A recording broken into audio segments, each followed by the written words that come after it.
Hidup dalam Kristus itu enaknya di mana? Enaknya di sini.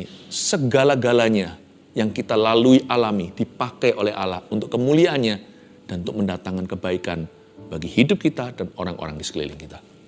Kalau Anda belum subscribe di channel ini, segera supaya Anda bisa mengikuti terus rema-rema dari Roh Kudus ya. Puji Tuhan. Saudara yang belum subscribe ke channel ini, segera lakukan. Firman yang hari ini dibagikan bukan satu-satunya, sebelumnya sudah banyak.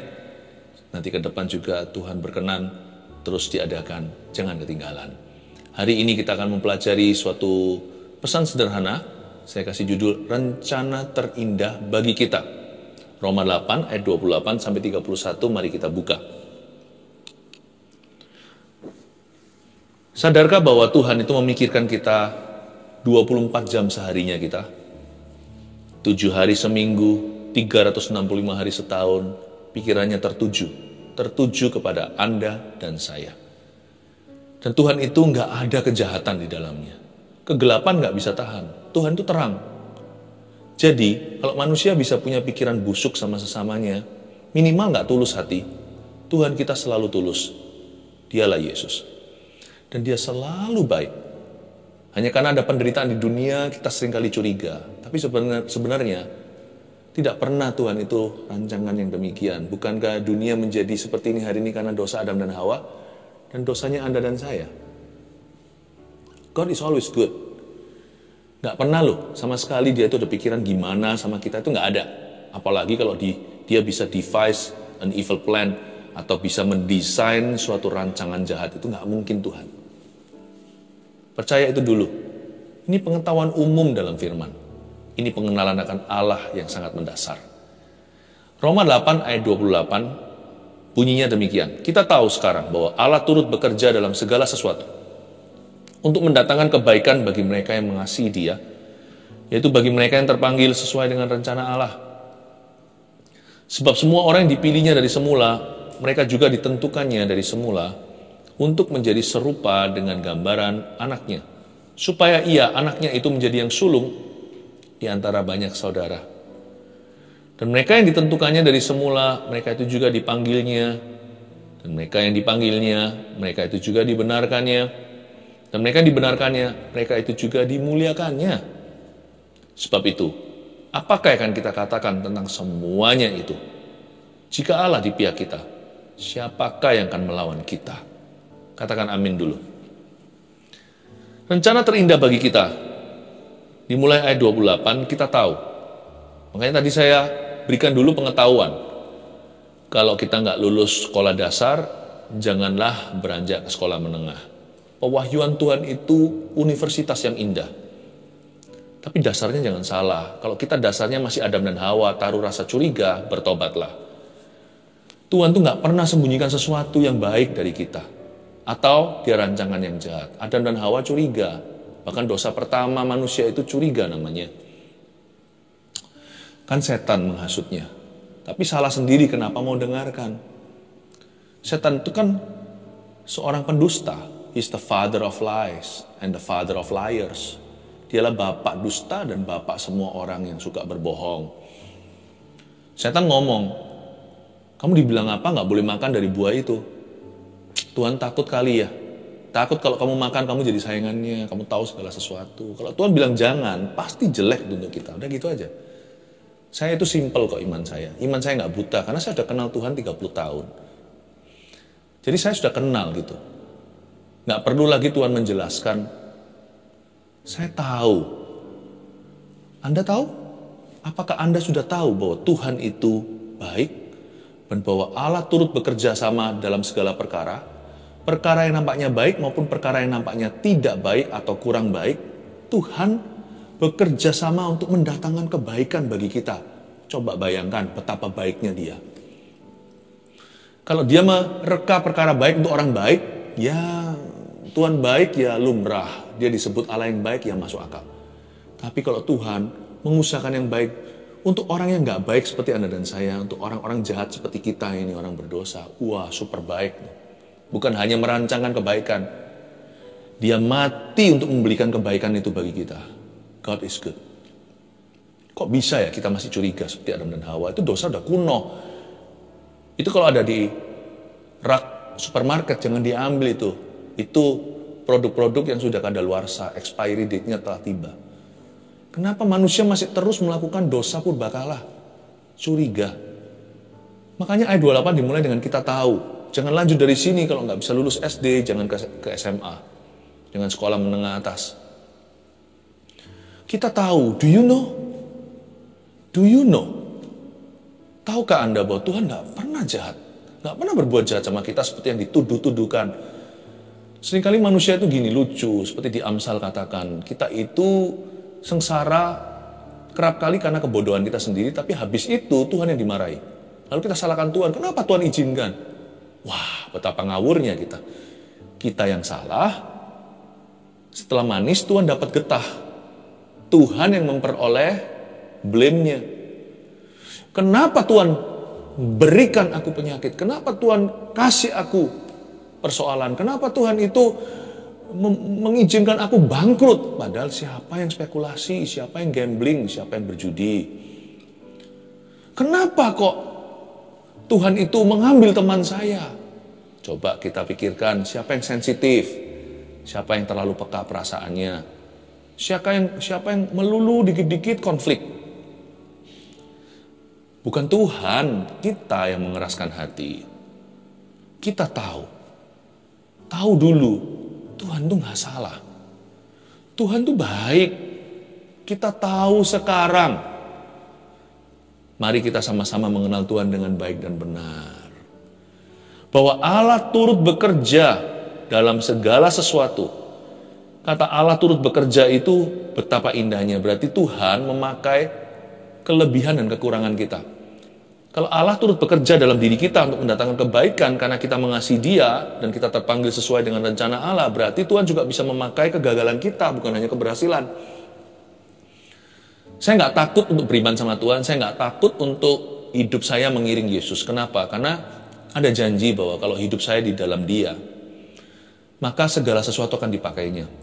Tuhan pakai keberhasilan saya, dan waktu saya gagal, Tuhan juga akan pakai kegagalan saya untuk kemuliaannya. Bukan berarti saya boleh gagal secara sengaja, apalagi jatuh dalam dosa. Tapi sekalipun meskipun kalau saya jatuh dalam sebuah dosa, kesalahan, kecerobohan, kebodohan pun, Tuhan bisa pakai itu untuk mendatangkan kebaikan untuk saya, untuk orang lain juga. Tapi sekali lagi ya, jangan sengaja untuk jatuh dalam dosa. Hidup dalam Kristus itu enaknya di mana? Enaknya di sini. Segala-galanya yang kita lalui alami dipakai oleh Allah untuk kemuliaannya dan untuk mendatangkan kebaikan bagi hidup kita dan orang-orang di sekeliling kita. Tapi kalau hidup di luar Tuhan itu nggak enak. Sekalipun bisa sukses, siapa bilang kalau orang menentang Tuhan itu nggak bisa berhasil hidupnya? Bisa secara finansil, bisa populer. Orang sedikit nyentik aja mau gila, wah dia bisa viral kemana-mana. Nggak tentu popularitas itu dari Tuhan. Tapi saya nggak mau 1000 hari di tempat lain. Saya nggak mau di pelataran orang-orang fasik, bukan karena saya sok suci. Karena tidak ada janji. Kalau orang itu hidup di luar Kristus atau jauh dari rencana Allah, putus hubungan, tidak bersekutu dengan Roh Kudus dan tiada firman Allah, pokoknya jauh deh hidupnya dari Tuhan. Jangankan kegagalan, kalau kegagalan sih pasti jadi batu sandungan. Keberhasilan orang itu pun tidak akan dipakai sama Tuhan. Bayangkan, coba bedakan perbandingannya itu loh, ada. Coba compare apple to apple. Coba bandingkan, itu persis head to head, kepala dengan kepala.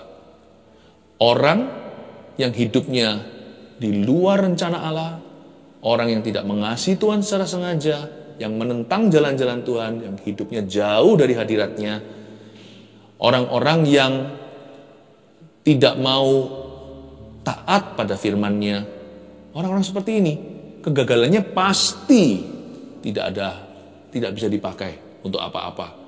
Karena mau nggak mau hidup orang yang jauh dari Tuhan pasti jadi batu sandungan. Tetapi keberhasilannya pun tidak akan dipakainya. Itulah bukti kenapa ada orang-orang yang sekalipun sukses finansialnya, keluarganya berantakan. Dia berhasil, tapi dalam keberhasilannya tidak ada kemuliaan Allah, tidak ada rencana apa-apa. Di dalam keberhasilannya tidak ada purpose, tidak ada tujuan di dalamnya. Sehingga sekalipun dia sepertinya berhasil secara harta, dia sukses secara karir, tapi suksesnya itu menjadi kutuk bagi family. Saya nggak mau sih begitu, nggak mau. Ada orang tenar, populer, semua orang kenal, tapi hidupnya menjadi pengaruh negatif dan buruk bagi orang-orang muda, membuat pusing banyak papa mama, anak-anaknya memberontak akibat hasil karyanya, baik itu lagu, baik itu whatever, apapun juga yang trendy di dunia ini. Allah tidak bekerja dalam hidup orang, sangat memungkinkan orang tersebut akan dipakai oleh iblis atau setan. Tapi kalau saya ikut Yesus sekalipun saya bisa gagal, saya tetap komitmen untuk ikut Tuhan. Jatuh bangun saya serahkan, kalau bisa jangan jatuh, kalau bisa bangun terus atau bangun melulu. Tapi pokoknya saya serahkan diri saya dulu. Saya nggak akan ragu untuk percaya Yesus, terima Tuhan. Saya nggak akan ragu untuk dibaptis, baptis selam, baptisan pertobatan. Saya nggak peduli apa kata dunia. Saya nggak mau lagi digoda dengan pikiran nanti setelah dibaptis, nggak boleh ini, nggak boleh itu. Kalau setelah dibaptis, apakah saya bisa bertahan ya? Apakah saya bisa setia ya? Peduli amat. Kalau Tuhan perintahkan saya jalan. Saya nggak akan ragu atau bimbang saya ke gereja, ikut pelayanan, belajar firman. Saya nggak akan mikir dua kali untuk saya saat teduh pribadi atau saat teduh bersama. Kenapa? Kalau ikut Tuhan itu ada janji, kegagalan pun akan dipakainya. Kekurangan, kelemahan kita pun ada rencana Allah di dalamnya. Hebat dan indah mengikut Tuhan. Ayat 29. Sebab semua orang yang dipilihnya dari semula, mereka juga ditentukannya dari semula untuk menjadi serupa dengan gambaran anaknya. Supaya ia anaknya itu menjadi yang sulung di antara banyak saudara. Kita ulang. Ayat 29. Sebab semua orang yang dipilihnya, itu Anda dan saya. Mereka juga ditentukannya dari semula. Ditentukan itu apa ya? Jadi pendeta? Enggak semua orang. Jadi jangan takut kalau saya terlalu dekat sama Tuhan, kalau saya bangun kerohanian nanti saya jadi pendeta. Pendeta itu panggilan, kalau nggak terpanggil jangan. Nanti jadi gadungan. Jadi pengusaha juga panggilan, jadi ibu rumah tangga, jadi mahasiswa. Semua kita punya panggilan yang berbeda-beda. Sama aja profesinya pun karunianya nggak sama. Jadi di sini maksudnya apa? Kalau kita dipilihnya dari semula, kita ditentukannya dari semula untuk ditentukan itu apa? Lihat ya, satu kesamaan semua anak Tuhan. Kita semua dari semula telah ditentukan untuk menjadi serupa dengan gambaran anaknya. Siapakah anak Allah? Anak Allah, Yesus namanya. Serupa dengan gambaran Yesus Kristus.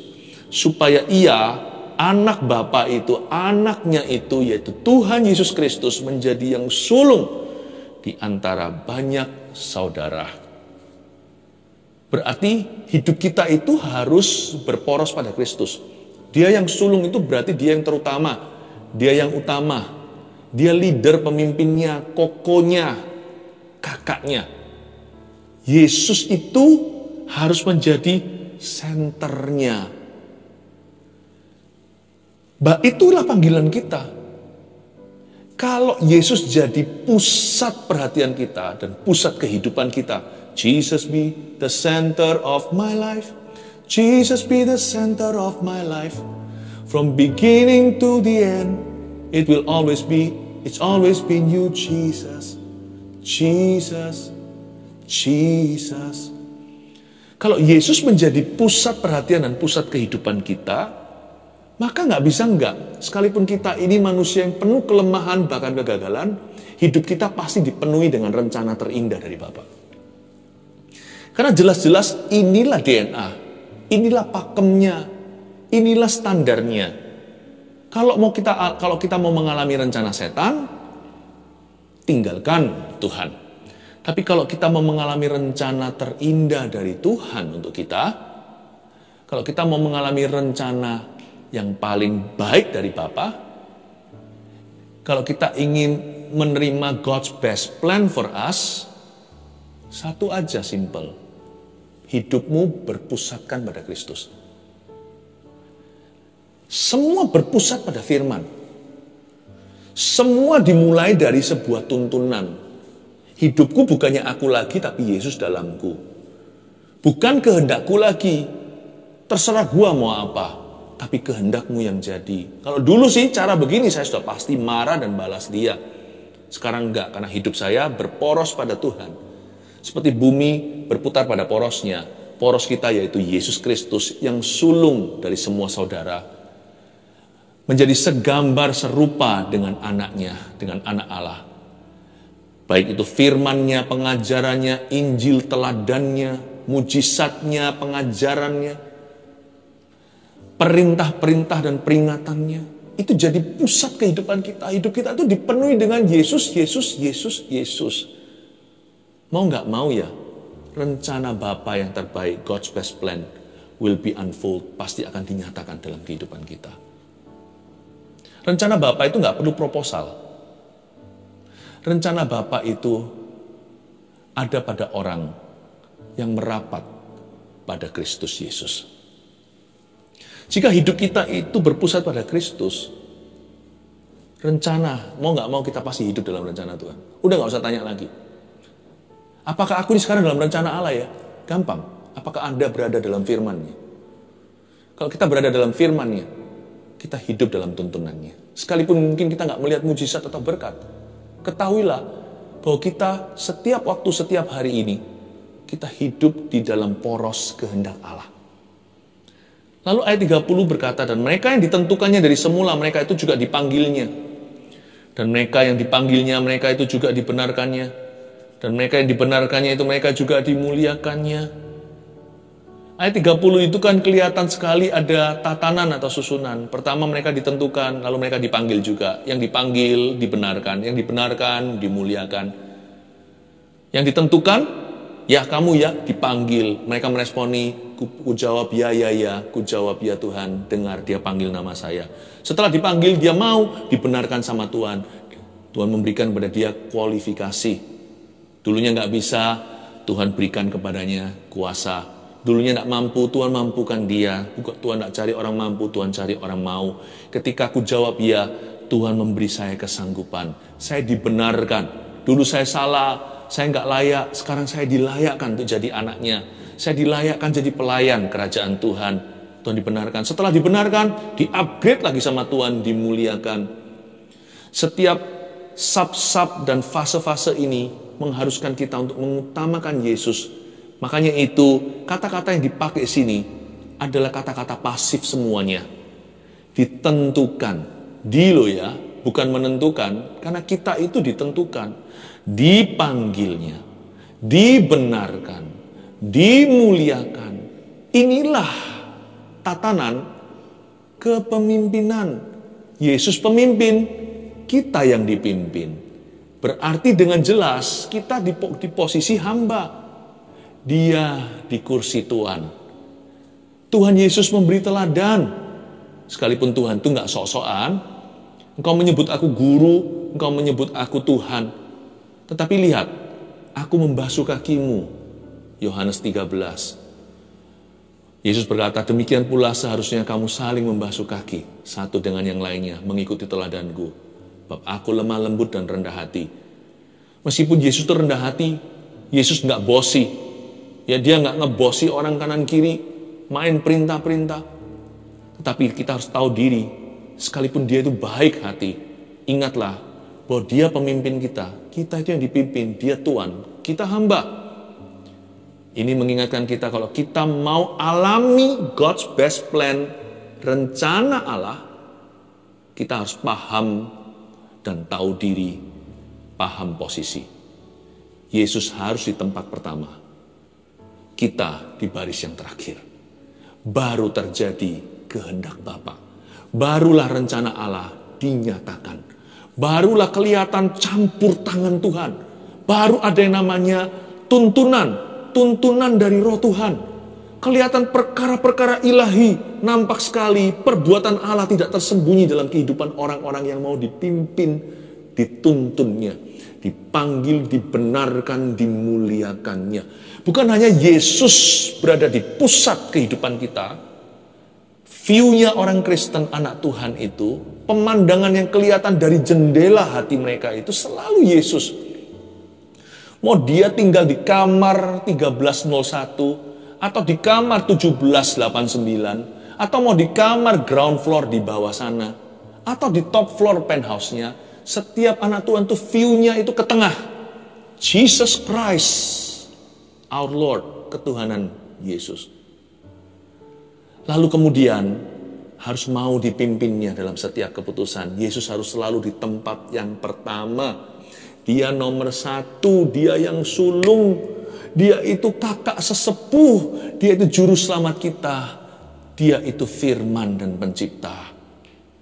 Baru kemudian kita mengalami kepenuhan janji-janjinya. Sebenarnya untuk mengalami God's best plan itu gampang. Kita harus tahu aja lokasinya. Ada orang teriak-teriak sama sorga, aku ingin alami janjimu. Aku mau mengalami penggenapannya. Aku mau mengalami kuat kuasamu, kuasa kebangkitanmu. Aku mau melihat tuntunan dan pembelaan Tuhan, penyertaan itu. Mana penyertaan itu? Salah lokasi, my brother. Kalau Yesus di tempat terakhir, dia nggak bisa menuntunmu. Makanya kita mengalami berbagai macam perkara-perkara yang tidak Tuhan rancangkan di hidup kita. Saya nggak berkata bahwa kalau kita hidup dalam rencana Bapa itu kita nggak punya masalah. Di hidup ini penuh penderitaan, termasuk anak-anak Tuhan. Tetapi dalam penderitaan anak-anak Tuhan pun ada maksud ilahi, ada tujuan, ada penyertaan, ada kemenangan, ada penghiburan. Tapi penderitaan orang fasik meremukkan mereka. Mereka tidak punya pegangan. Bagaimana Yesus bisa menuntun kita? Kalau kita taruh di tempat terakhir, apa-apa pokoknya tanya Yesus terakhir. Segala sesuatu tanya dulu. Apa yang ku mau, terserah aku, bukan kehendakmu yang jadi, tapi kehendakku yang harus terjadi. Mana bisa kita ngalami rencana Bapa? Karena kita jalan di rencana sendiri, jangan-jangan nanti jatuh ke rencana setan. Makanya kita nggak pernah ngalami kemenangan, kekalahan demi kekalahan. Moralitas kita ambruk, keluarga hubungan hancur, bisnis juga mau sukses kayak mau apa, semua jadi kutuk. Belum lagi yang termasuk bisnis kita jalan nggak ada penyertaan, nubruk. Pelayanan juga tidak ngalami apa-apa. Saya tidak berkata bahwa pelayanan bisa diukur hanya dengan buah yang kelihatan. Sebab di kitab Habakuk dikatakan sekalipun pohon ara tidak berbuah, pohon anggur tidak ada buahnya, pohon ara tidak berbunga. Tetapi kalau orang itu pelayanannya dituntun sama Kristus, sekalipun belum melihat hasil langsung, orang itu akan mengalami sebuah pewahyuan indah di dalam dirinya. Tidak ada orang bisa menyangkali kehidupannya berubah. Dan kelihatan sekali jadi saksi. Sekalipun belum ada hasil yang nampak dari pelayanannya. Mungkin nabur belum menuai apa-apa. Tapi orang itu gak akan jadi batu sandungan, dia akan jadi teladan. Tapi lihat, kalau hidup tidak dituntun Kristus, apa yang terjadi? Senggol kiri, senggol kanan. Kiri kanan bukan kulihat ada pohon cemara, kiri kanan ada luka batin semua. Belum lagi termasuk jikalau sudah waktunya menuai. Karena kita tidak disertai oleh Tuhan. Apapun yang kita kerjakan gagal, seperti bangsa Israel perjanjian lama, pergi perang, bahkan bawa tabut perjanjian, pernah sekali diculik tuh tabut. Mereka pergi dan bandel aja, padahal Tuhan sudah bilang jangan, Tuhan tidak berkenan, sikat, dan mereka dihajar, mereka gagal, serangan mereka ke selatan, matinya banyak. Belum lagi Tuhan tidak sertai perangmu. Tuhan tidak ada in your battlefield. Wah, berat ya. Mana bisa Tuhan beri kemenangan? Kalau panglimanya bukan Kristus, Kristus disuruh jadi budak kita. Suruh jadi sinterklas. Pokoknya aku mau apa ya, kabulkan. Kalau kita mau menang, Yosua di depan. Kalau kita lihat anak-anakan, cerita di perjanjian lama setelah Musa ketika mereka rebut tanah perjanjian, Yosua di depan. Yosua itu adalah, nama itu sama artinya dengan nama Yesus. Meskipun ini orang yang beda ya, Yesus anak Allah, ini Yosua perjanjian lama. Tapi itu secara simbolis mengingatkan kita, kalau kita mau merebut apapun yang Tuhan katakan menjadi milik kita, Yesus di depan. Kehendaknya harus overrule mengalahkan kehendakmu. Taat itu nggak ada obatnya. Tidak ada pengganti untuk penundukan diri kepada firman-Nya. Lihat kisah para rasul terjadi mujizat. Kenapa? Paulus dituntun, Petrus dituntun. Siapa yang menuntun di depan? Roh Kudus. Kalau Tuhan bilang jangan, Paulus pun mau nabrak, nggak bisa. Pergi ke Asia, Bitinia, dilarang sama Roh Tuhan. Siapa di depan? Bukan sang rasul, tapi Tuhan. Hidup kita bukan hanya berpusat pada porosnya, tapi setiap keputusan Tuhan harus di depan. Berarti Tuhan harus di tempat yang pertama di hidupmu. Saya selalu berkata gini, Tuhan itu punya kata awal dan kata akhir, alfa omega dalam hidup saya. Apa-apa saya tanya Tuhan dulu. Lalu terakhir nanti Tuhan yang ketok palu. Lalu diantaranya apakah boleh penuh dengan, apakah di tengah-tengahnya itu saya bisa putusin sendiri? Juga enggak. Tengah-tengah itu saya jalani jalur firman. Jadi sebenarnya Tuhan bukan di tempat pertama. Tuhan bukan di tempat terakhir. Dalam hidup orang percaya, kamus kita, Tuhan itu adalah jalan. Dari awal sampai akhir, dari pintu rumah kembali lagi ke pintu itu, Tuhan, Tuhan, Tuhan, Tuhan, Tuhan, Tuhan, Tuhan. Tuhan terus. Bukan berarti kalau kita keluar lalu selalu dikit-dikit Tuhan, Tuhan. Enggak juga ya, kita harus bijaksana. Tetapi di hati itu loh harus Tuhan penuh. Meskipun nanti kalau di masyarakat kita harus bisa membawa diri, harus proporsional semuanya. Ada waktunya bersaksi, ada waktunya bekerja. Tuhan harus di tempat pertama. Baru kita ngalami rencananya. Nah, apalagi God's best plan bisa terjadi kalau kita tahu menempatkan diri. Kalau kita tahu menaruh posisi, menempatkan diri. Kuda-kudanya itu pas. Karena lokasi mengalami rencana Allah ada pada Yesus di tempat pertama. Dan Yesus adalah pusatnya. Percaya garansi, tidak perlu merengek ke sorga. Orang yang menaruh Yesus di tengah hidupnya sebagai center segala sesuatu. Dan orang yang mengizinkan Yesus di tempat pertama dalam segala keputusannya. Gak usah minta, orang itu sedang berjalan dalam rencana Allah. Yang terakhir ayat 31, sebab itu siapakah yang akan kita katakan, apakah yang akan kita katakan tentang semuanya itu? Jika Allah di pihak kita, siapakah yang akan melawan kita? Rencana terindah bagi kita itu, yang terakhir, jika Allah di pihak kita. Nanti ya, saya kasih rangkumannya. Jika Allah di pihak kita, maksud saya apa?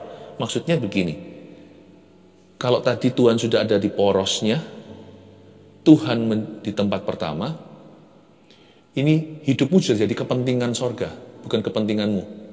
Sudah jadi kepentingan Tuhan. Allah yang bela, siapa lawan dia?